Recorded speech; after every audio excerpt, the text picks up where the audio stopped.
namanya orang tua, Bu. Itu namanya orang tua berani memaki-maki menantu. Itu namanya orang tua, Bu. Gimana aku mau sayang sama ibu? Ibu maki-maki aku, pantek-pantekkan aku, anjing-anjingkan aku. Itu namanya orang tua, Bu. Ibu aturannya lebih tua penengah bagi aku orang lain. Itu, Bu, bukan ibu maki-maki aku. Sesalah-salahnya aku, Bu. Aturannya ibu menari diri ibu sebagai aku. Bagaimana ibu seorang menantu di seperti itu kan mertua. Nah, di sini Guru, yang biasanya yang sudah saya alami juga, mungkin di beberapa saudara semesta juga yang sudah memasuki dunia gerhasti pastinya juga pernah mengalami hal-hal seperti ini. Misalkan ketika kita sedang mencoba membelajarkan diri, mencoba mengenali bagaimana, karena ini kan step pertama dari masa Brahmacari ketika kita masih sendiri, lalu berusaha menyatukan perbedaan lewat ini. Tetapi di sana juga ada keluarga yang seringnya terjadi. Ini dalam beberapa kasus banyak sekali juga saya baca kisah-kisah seperti itu. Ya. Ketika yang menantunya sudah coba adem, mertuanya yang dulu jadi ibu suri penguasa di tempat itu, ketika ada kedatangan seorang ini, kadang menceng kan, anak kesayangan laki-laki saya diatur-atur mungkin, atau justru ibu mertuanya sudah baik, ini apa namanya, menantunya yang datang terlalu bagian, akhirnya tidak terjadi kecocokan, sehingga ada orang yang mengatakan kalau kamu sudah menikah seharusnya separate aja. Itu rumahnya biar tidak, karena biasanya sering terjadi godok-godokan. Satu kerajaan. Ya, seperti itu. Memang tantangannya demikian kan.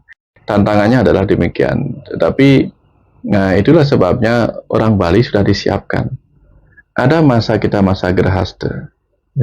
Tepat ketika anak kita sudah menikah, kita harus sudah pindah. Bukan si anak yang pindah. Anak masuk ke masa gerhasta, ibu suri, ibu mertua itu, walaupun tidak pindah rumah ya, pindah ke fase wanaprastha. Wanaprastha itu apa? Belajar di tengah hutan. Rumahnya itu menjadi hutan. Kembali dia melihat ada suara-suara ya, macan mengaum, ada suara-suara apa misalnya suara yang itulah rame di tengah hutan itu. Ya, ketika dia mendengar anaknya kadang bertengkar dengan suaminya atau pasangannya, bla bla bla gitu. Dia harus belajar menjadi wanaprastha. Belajar seolah berada di tengah hutan. Kadang sepi, kadang ramai, kadang mengerikan. Udah tidak banyak campur tangan harusnya. Ya, karena apa? Yang namanya di tengah hutan dia kan belajar merenung. Merenungkan masa gerhasta yang sudah dia lewati karena anak sudah di sana. Nah, lalu seperti kisah-kisah Ramayana itu. Ketika ada pergolakan di istana, kan mereka pergi kepada orang tuanya di hutan untuk bertanya, untuk belajar ke tengah hutan. Nah, kalau di rumah itu orang tua kita nggak usah ke tengah hutan lah, diam di dalam hutan dirinya sendiri. Nanti kapan anak kita di istana baru yang mereka ciptakan itu bertengkar, nggak beres, datang kepada orang tuanya, baru dikasih tahu. Di luar itu orang tua mestinya diam. Karena dia sudah masuk fase apa namanya wanaprastha. Kemudian belajar lagi melepaskan, apalagi semakin tua belajar biksuka, belajar melepaskan. Lebih banyak ke keperiangan dia, bukan di pelemahan. Lebih banyak keperiangan. Masuk ke periangan itu apa? Lebih banyak tempat berdoa, tempat sucinya kan di sana. Pertapaannya di sana sebenarnya. Ya, yang ibu-ibu apa? Menjahitan. Terus apapun yang terjadi pada anaknya, dia senyum-senyum mestinya. Senyum-senyum itu gini, saya juga dulu juga begitu, harusnya begitu. Tapi kan kalau orang nggak bisa mengendalikan diri, dia campur tangan. Jangan begitu sama istri, menjawab dengan bal-bal. Campur tangan. Nah, kapan campur tangan perlu? Kalau sudah masuk ke wilayah fisik. Tapi kalau enggak, cukup begini. Karena kan sudah pernah di situ, sudah pernah melewati. Pasti orang-orang pernah menikah itu pasti tahu. Sudah tahu dia, makanya orang-orang yang duluan menikah itu menciptakan upacara yang ada sadrasa itu. Bagaimana dia bisa menciptakan sajian berisi sadrasa? Karena dia sudah duluan mengalami bahwa ini loh yang akan kamu lewati. Nah sekarang ketika ada jadi orang tua kan dia mengamati.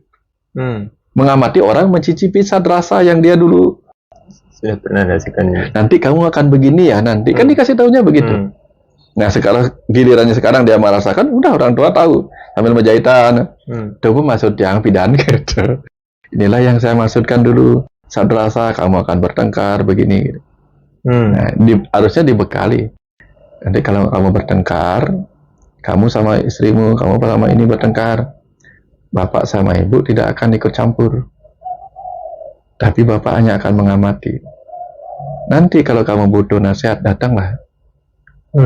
Jangan mencoba menyelesaikan masalahmu dengan emosi. Datang, kamu akan melewati ini. Kan itu harusnya yang dilakukan. Campur tangan ketika diminta, ya, memberikan saran, mengingatkan inilah pelajarannya. Tapi kan kadang-kadang masih ingin ada di istana. Ini pelajaran juga. Di masa Brahmacari belajar di rumah, masa Grahastha belajar di rumah tangga, yang Wanaprastha belajar di rumah dalam dirinya, mengendalikan sifat-sifat suara-suara dalam diri. Dia diam dah. Gitu. Ya, saya kira ini menjadi pesan semesta untuk kita semua hari ini yang sudah menjadi, ya mungkin akan menjadi orang tua bagi menantu-menantu kita, bahwasanya ketika anak kita yang sudah beranjak dewasa dan siap memasuki masa Grahastha itu, bagaimanapun pengalaman yang pernah kita rasa itu diberikan sebagai bekal bagi mereka. Walaupun akhirnya kedua mempelai ini akan bisa mencicipi sadrasa yang tadi guru pengalamannya sendiri lewat pengalamannya sendiri, tapi setidaknya ada bekal yang terus yang kedua bagi kita, mungkin saya sendiri nanti pastinya akan mengalami atau berada dalam fase tersebut, adalah ketika kita sudah memiliki atau memberikan istana yang pernah kita bangun ini kepada penerusnya, raja barunya dengan permaisurinya, itu kita tahu diri, memposisikan diri akhirnya sebagai pengamat saja. Jadi kapan kita harusnya mesti turut campur dan kapan seharusnya kita hanya ya sudah senyum-senyum saja, karena pasti itu pernah kita lalui bersama. Seperti itu. Ini menarik sekali. Ini juga guru, selain karena kurangnya bekal yang sering diberikan orang yang sudah memiliki pengalaman tersebut kepada anak generasinya, kita juga sering, bahkan orang yang sudah berada dalam fase tersebut dan seharusnya memasuki masa Wanaprastha, introspeksi diri, tetapi masih juga sering terpancing untuk sering membeda-bedakan, membanding-bandingkan anak yang menantunya itu dengan orang lain, sehingga riuh dalam keluarga tersebut.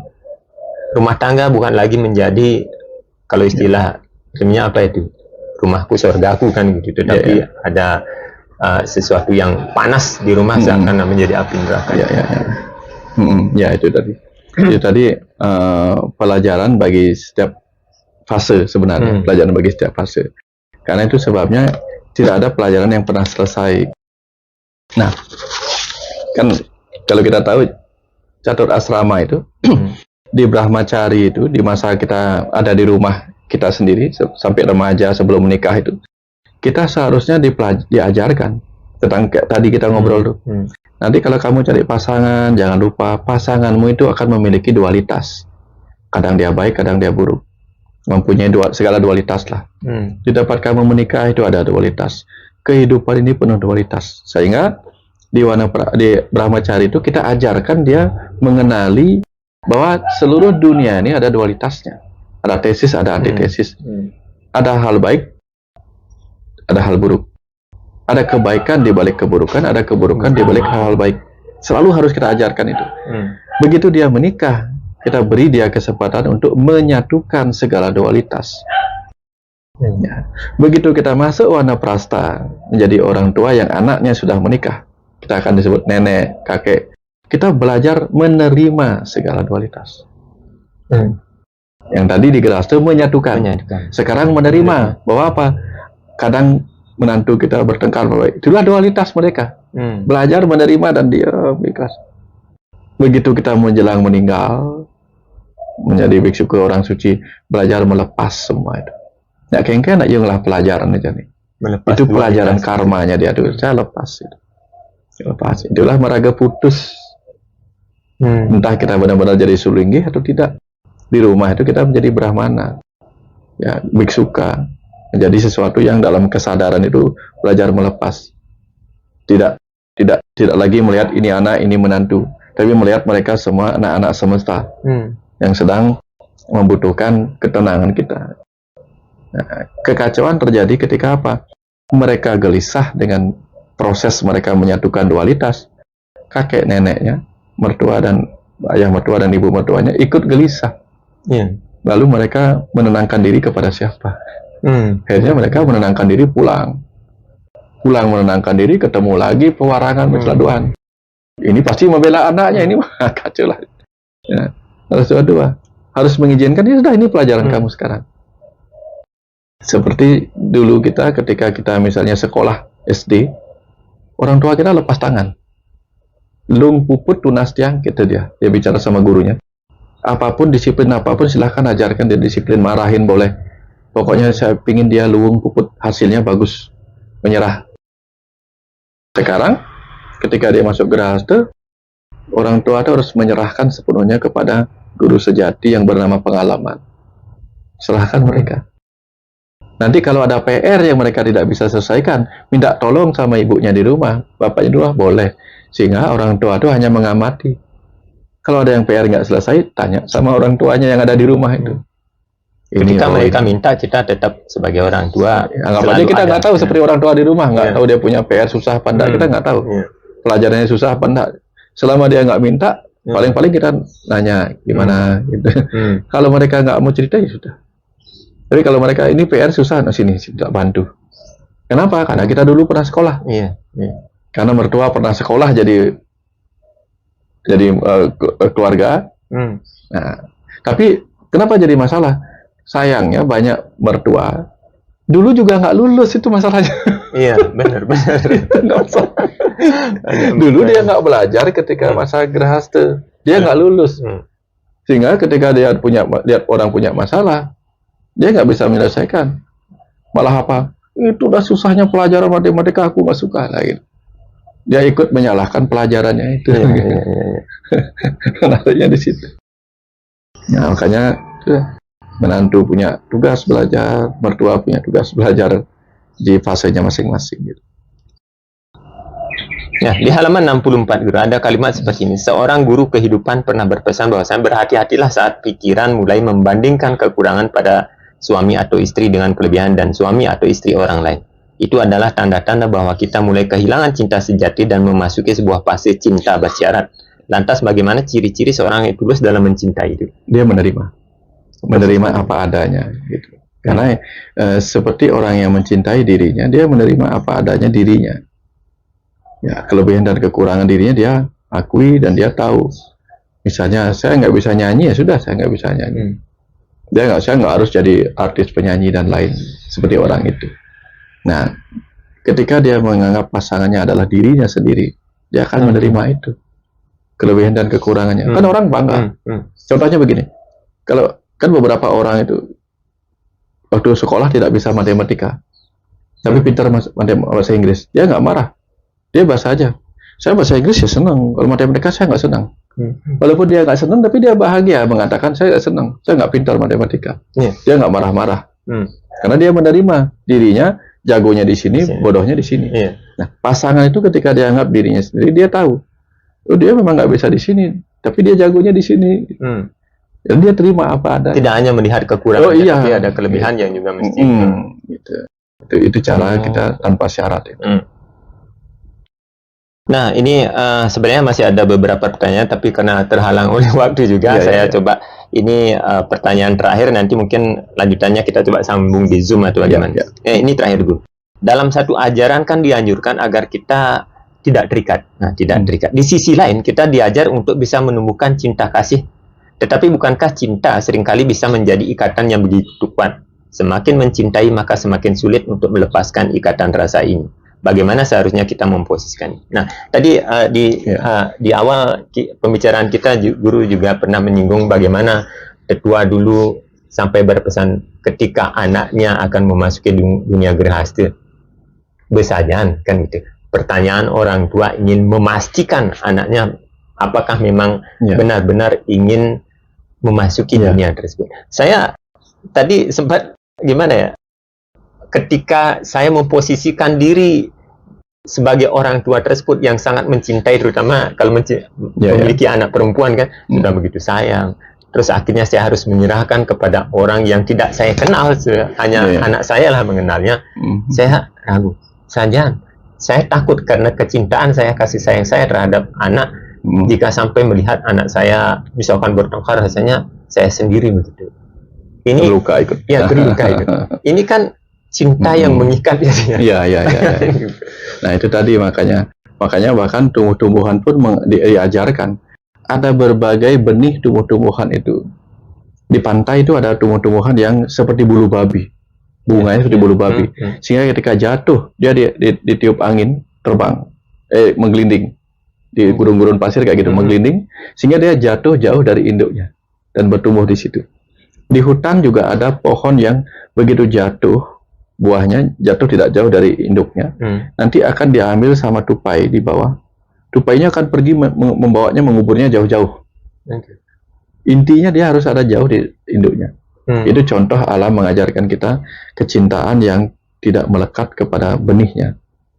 Nah, karena kalau cinta melekat pada benihnya, itu mereka susah bertumbuh karena mereka tidak akan berusaha. Mereka ada di bawah bayang-bayang. Seperti pohon tidak akan tumbuh di bawah bayang-bayang induknya, mati, nggak dapat energi dia, nggak dapat energi. Nah, itulah ajaran tentang cinta yang tidak melekat itu. Bayangkan kalau misalnya Raden Karna sangat melekat kepada anting-antingnya atau kepada bajunya itu, nggak mau dilepas, kan susah itu. Yang melekat kepada sesuatu.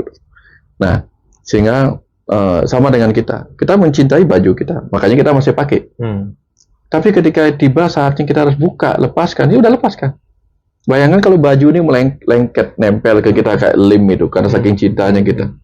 Kan susah juga. Nah, artinya cinta itu bukan berarti harus ini. Bukan berarti harus melekat. Tetap bersama. Apapun melekat nggak bisa. Gitu. Seperti kita, tangan menggenggam. Tangan menggenggam itu kan bukan tangan melekat. Sekuat-kuatnya kita menggenggam tangan kita, menggenggam begini, itu kan artinya kita masih bisa lepaskan. Tapi jangan kata tangan, coba ada lem Alteco misalnya, itu lengket di tangan kita, pasti panik kita, nggak bisa lepas, panik kita. Nah, itu betapa susahnya, paniknya melekat. Ya. Walaupun kita takut kehilangan salah satu jari kita, masa kita lem semua? Ya, gitu. Ya, seperti itu misalnya. Artinya cinta itu bukan berarti harus dilekatkan, karena cinta yang berlebihan itu tidak mengizinkan dia bertumbuh dengan cintanya sendiri. Benih cinta itu tidak bisa bertumbuh. Itu intinya. Karena kalau dia tidak bertumbuh, dia tidak akan menghasilkan generasi berikutnya. Gitu. Ya, tapi kalau tanpa itu juga bahaya. Tanpa adanya energi cinta juga nggak ada bagus. Namanya energi kan. Nggak ada energi ya nggak ada.